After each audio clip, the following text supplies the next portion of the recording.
Hi, I'm Rhonda Chrimes. I'm a life and leadership coach supporting everyday people just like you to reflect and rework your everyday stories so you can step into the everyday leadership of your families and communities and create compelling, meaningful and fruitful lives every day. And today, let's talk about 5 tips to consider when identifying personal success. How much time do you spend comparing how your life measures up to the expectations of everyone else? For a good proportion of people, it's a constant, sometimes unconscious, sometimes conscious pattern. But overall, very little good comes out of it. And in fact, it can leave you feeling inadequate, jealous and judgmental. So really, just stop it. That's all well and good, Rhonda, I hear you say. But if I'm not looking to compare myself, how will I know if I'm successful? Well, that's exactly what I want to chat about. So firstly, I'm going to ask you to put your curiosity cap on and to make some light-hearted observations of yourself as we look at my 5 views, which are not the truth, by the way, but they are some of the ways I use to bring the important things to the front of my mind and to peel away the stuff that skews my very personal measures of success. Number 1, be aware of social comparison bias. When you think of success, what is the first thing that springs to mind? Is it wealth, career or job title?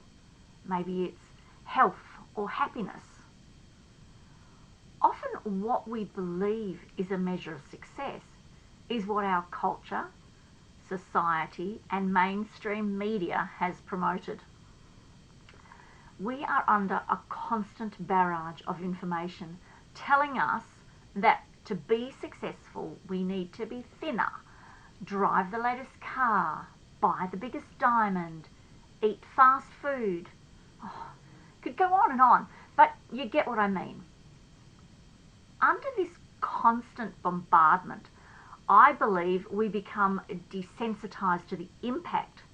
So we internalize or unconsciously believe these things to be true rather than remaining consciously aware that they are merely offerings of opinion or choice by really very persuasive marketing machines pushing their own barrows.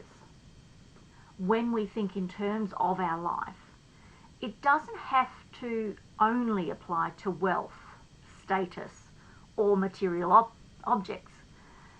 For me, success really means accomplishing the small things on the way to the important desires, dreams, and aspirations that you have for yourself and the other people and purposes that are also significant for you. You know, the things that bring a smile to your face, a glow in your heart, a spring in your step, that feeling that you're making progress and the little voice inside you saying, you've done good. These are the things that you're happy to spend time, money and energy on. Which brings us to number 2, and that is, firstly, you need to know what is important to you. So very simply, that is what you value, what you will spend time, money and energy on. Have a think about what you currently spend the most amount of time doing. What costs you the most money? What energy are you expending on people, activities and experiences? Now, at this stage, there's no judgment on whether these are good or bad things. Remember, we're only just with our curiosity caps on and light-hearted observation. But once you get a clear picture of what you are valuing right now, you can then firstly decide if they really are what you want or if you've been on unconscious autopilot.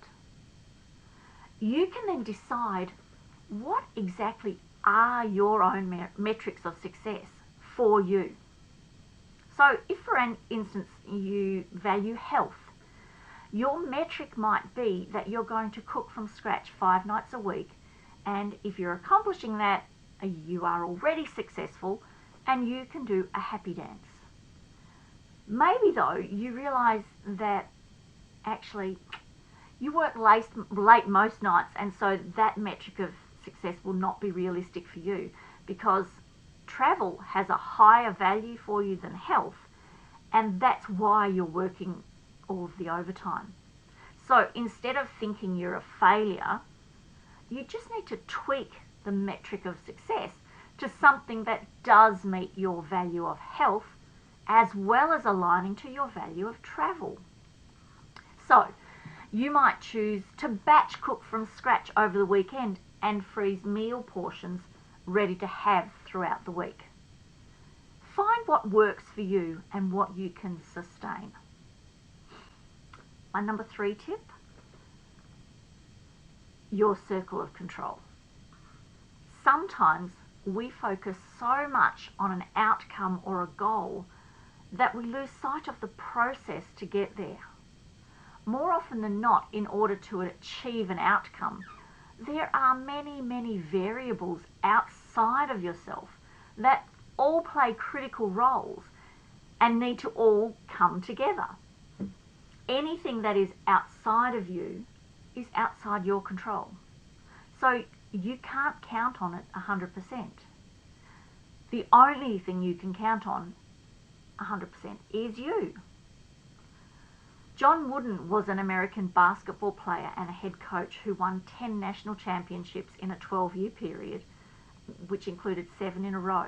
And he said, the more concerned we become over the things we can't control, the less we will do with the things we can control. So I reckon he may have known a thing or two about measuring success.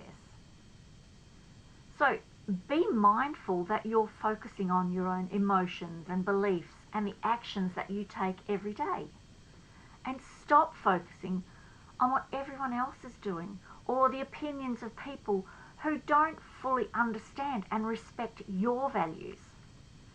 Instead, think, what can I do or be that aligns to what I value today? What you do today builds what you'll do tomorrow. Number 4, begin with the end in mind. Stephen Covey brought this iconic habit statement to life in his 1988 best-selling book, The 7 Habits of Highly Effective People. Begin with the end in mind is habit 2, in which he wrote, habit 2 is based on imagination, the ability to envision in your mind what you cannot at present see with your eyes. The notion underpinning beginning with the end in mind is, as Covey writes, it's based on the principle that all things are created twice. First, there is a mental first creation and then a physical second creation. Having this insight has helped many athletes and other peak performing people attain the success they desire. They imagine what they are doing and then they do it. You too can use the same strategy to help you keep your eye on the ball, or to help keep you away from behaviours that don't serve your overall measure of success. It's really easy to get caught up in the busyness of life and be working diligently away on an activity, climbing higher and higher on the ladder of success, only to find the ladder is resting on the wrong wall. Beginning with the end in mind helps you know where you want to go. It helps you have a better understanding of where you are now and ensuring the action steps that you're taking are in the right direction. Tip number 5, stay in the game. Success doesn't usually happen overnight, and it can mean that you find your ladder was up against the wrong wall a couple of times. This can be due to changing circumstances or perspectives. I know for me, when I left GTT after my redundancy, I thought I needed to do something different. I knew I had to keep working, but I wanted to be in not such a critical role within a small business that I actually had no power in. I am a hard worker and I enjoy detailed work. I love dotting my I's and crossing my T's and making sure everyone else does as well. And I'd done the financial duties in just about every job I'd ever had. So I thought I'd become a bookkeeper. In fact, because I was a bit of an overachiever, I signed up to do a Certificate 4 in bookkeeping and a diploma in accounting at the same time. And I could do it.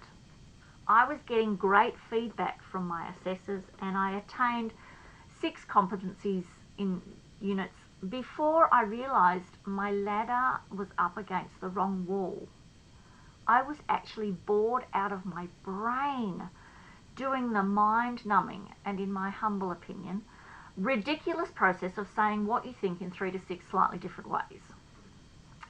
So, I packed on my ladder and reassessed. Thank heavens I did, because then I found my coaching pathway. But I didn't know I didn't want to do bookkeeping and accounting until I'd tried it. And then I had the courage to say, no, this isn't for me and I'm not going in the right direction with this. So if it isn't working, try something else. Go back and revisit the steps again.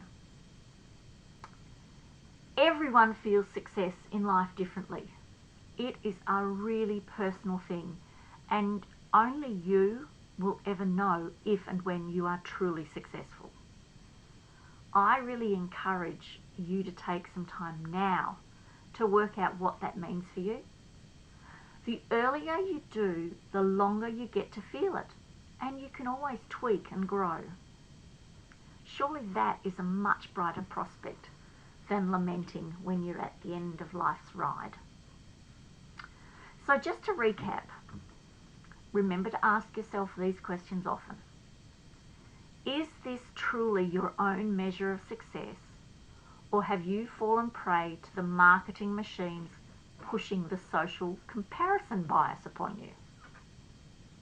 Number 2, what does success really mean for you?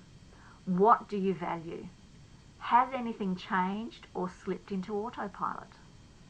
Number 3, what is within your circle of control that you can nurture and build upon or rethink how you respond? And number 4, how will you know if you're successful? Use your imagination to visualize your picture and then take the steps to paint it. Number 5, stay in the game. You're in it for the long haul. If you mess up, regroup and go again. I know that sometimes it feels easier to just fly by the seat of your pants, go along with the crowd and keep under the radar. But seriously, they are short-term wins, and you deserve better than that. You deserve to live a sustainably compelling life that is driven by what you consciously value. That, in my opinion, will deliver the success you aspire to. If your now is not the picture that you've painted for yourself, and you'd like any help on this discovery path, or maybe something completely different that you intuitively know or feel isn't letting your true colours shine through, then please do get in touch with me. You can do it really easily. Just leave a comment, send me a private message, drop me an email, or pop over to my Calendly booking site using the link I've provided, and we can set up an obligation-free curiosity call and see if we're a good fit for each other. Much love until next time.